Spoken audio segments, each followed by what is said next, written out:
the last 5 years, 140 embroiderers have been hard at work in the Middlesex town of Sunbury, creating an enormous and highly detailed depiction of the parish. Now, apart from the sheer beauty of it, there's one thing that you can't help noticing when you look at this embroidery. Sunbury is blessed with a large amount of public houses. You've guessed it, my postcard today.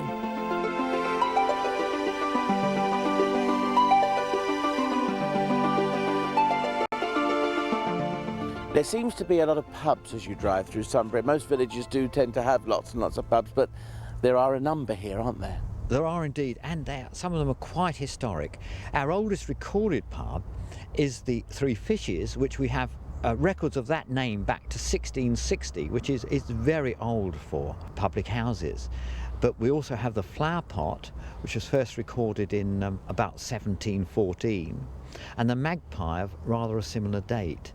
Now, these probably were very much to begin with alehouses, just for the local workers on the river. And bear in mind, the river was used such a lot for transport, so these was hard work, often pulling barges and unloading them, so they wanted little alehouses nearby, but also perhaps as rest houses for people passing through the village. And certainly the Flower Pot for a time was used as a posting house, and so the coaches through from London to Chertsey would have stopped there. So yes, they're very historic, and the Magpie was, of course, their starter for the Water Rats, the players' charity, the theatrical charity, were actually founded at the Magpie. Behind me is the oldest building in Sunbury.